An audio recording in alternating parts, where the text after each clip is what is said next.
আমি আমার বাপের পছন্দে আছি। জোরে বলুন সুবহানাল্লাহ।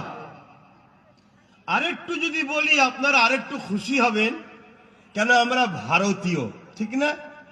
আমরা ভারতীয়, আমরা আরেকটু খুশি হব, গর্ব করব। কেন?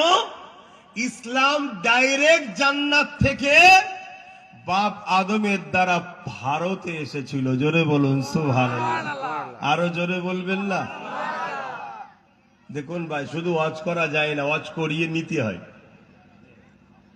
ওয়াজ শুধু করা যায় না, করিয়ে নিতে হয়। কেন? এমনি প্রচুর জায়গায় ঘুরে ঘুরে ঘুরে ঘুরে আর গাড়ি চাপতেও আর ভাল লাগে না। কথা বুঝলেন? শুধু মনে হয় দূরের জলসা হলে কেটে দে কেটে দে কেটে দে, আর ভাল লাগছে না। একটু নিতে হয়, করিয়ে নিতে হয়, একটু সরাসরি দেন।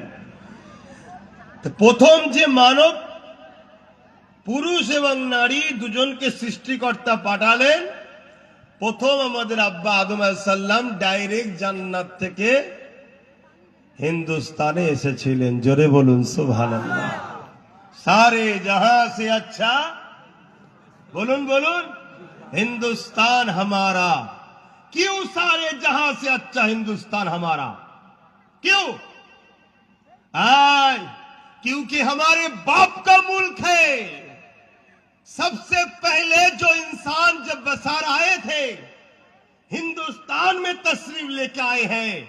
मुस्लिम हो, ईसाई हो, क्रिश्चियन हो, हिंदू हो, दलित हो, किसी मजहब से ताल्लुक है, सब अपना अपना बास की बात है, मगर हर इंसान का जो अव्वल पिता है, पहले बाप है, आदम सफीउल्लाह डायरेक्ट जन्नत से हिंदुस्तान आए हैं।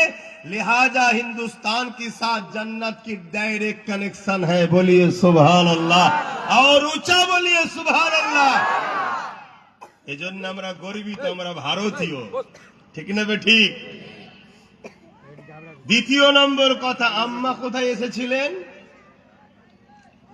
আম্মা জাজিরাতুল আরদ, আমার নূর নবী দয়ান নবীর দেশে এসেছিলেন। জোরে বলুন সুবহানাল্লাহ।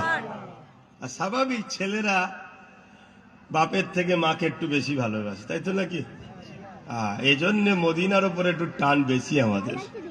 কিছু করার নেই, এতে তুমি যত পেশাল লাগাও, আমার কিছু করার নেই। দিল কা মামলা হ্যায়, এখানে জোর কারো চলে না। তো যাই হোক, আমি যে কথা বলছিলাম, তাহলে প্রথম এই দুজন, একজন নারী একজন পুরুষ, ইনাদের মাধ্যমে সৃষ্টিকর্তা মানুষ তৈরি করছে।